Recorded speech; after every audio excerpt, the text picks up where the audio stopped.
नमस्कार, मैं पूनम शर्मा और आप देख रहे हैं जनता वन न्यूज। तो चलिए देखते हैं आज की खबर में क्या कुछ है खास। वामसेफ और भारत मुक्ति मोर्चा के राष्ट्रीय अधिवेशन की अनुमति रद्द किए जाने से देश भर में आक्रोश है। मूल निवासी बहुजन संगठनों ने इसे संविधान पर हमला बताते हुए आरएसएस, बीजेपी पर साजिश का आरोप लगाया है। 26 से 30 दिसंबर 2025 तक ओडिशा के कटक में होने वाला यह अधिवेशन ओबीसी जाति आधारित जनगणना जैसे संवैधानिक मुद्दों पर केंद्रित था, जिसके लिए सभी अनुमतियां पहले से ही ली जा चुकी थी। बावजूद इसके एन वक्त पर प्रशासन ने अनुमति रद्द कर दी। संगठनों का कहना है कि यह अनुच्छेद 14, 19 और 21 का उल्लंघन है और बहुजन समाज की आवाज दबाने की कोशिश है। इसके विरोध में चरणबद्ध राष्ट्रव्यापी आंदोलन का ऐलान किया गया है। 7 जनवरी को ज्ञापन, 15 जनवरी को धरना, 22 जनवरी को रैली और 22 फरवरी 2026 को नागपुर में आरएसएस मुख्यालय के सामने महारैली होगी। मुख्य मांगों में अनुमति बहाली, मुआवजा, न्यायिक जांच और संविधान प्रदत्त अधिकारों की सुरक्षा शामिल है। वामसेफ एक गैर राजनीतिक संगठन है, कर्मचारियों का संगठन है, वो SC, ST, OBC माइनॉरिटी का, और इसका राष्ट्रीय अधिवेशन उड़ीसा के कटक में लगा हुआ था, जो कि 26 दिसंबर से 30 दिसंबर तक होना था।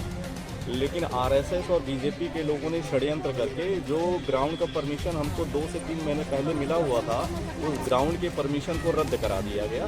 उसी को लेकर के माननीय राष्ट्रीय अध्यक्ष वामन मेश्राम साहब ने इसको 4 चरणों में ये आंदोलन घोषित किया हुआ है, जिसको लेकर के आज प्रथम चरण 7 को था, जिसके अंतर्गत में हमारी कुछ मांगे हैं भारत सरकार से।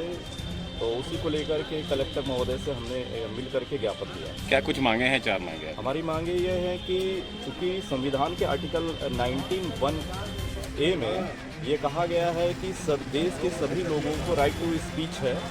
हम लोग ऑर्गेनाइजेशन बना सकते हैं, सभा कर सकते हैं, लेकिन ऐसा लग रहा है कि बीजेपी आरएसएस की इस सरकार में अघोषित इमरजेंसी लागू हुई है और हमारे इस मौलिक अधिकार का ये हनन किया जा रहा है।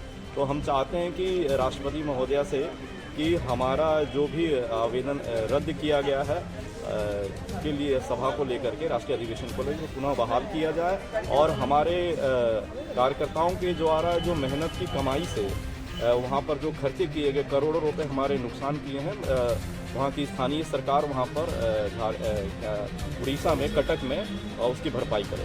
ये आपकी संस्था देश के 32 राज्यों में 525 जिलों में कार्यरत है और जो मूल निवासी समुदाय SC, ST, OBC और कन्वर्टेड माइनॉरिटी लोग हैं, इनके हक और अधिकार की लड़ाई लड़ी जा रही है। आप देख रहे हैं कि वर्तमान में जो आरएसएस की सरकार है, किस तरीके से भारतीय संविधान को कुचलने का काम कर रही है और यहाँ के लोगों का मौलिक अधिकार का हनन करते हुए बेरोजगारी बड़े पैमाने पर जानबूझ करके क्रिएट की जा रही है और भुखमरी बड़े पैमाने पर देश में। तो इसके समाधान के लिए वामसेफ काम करता है।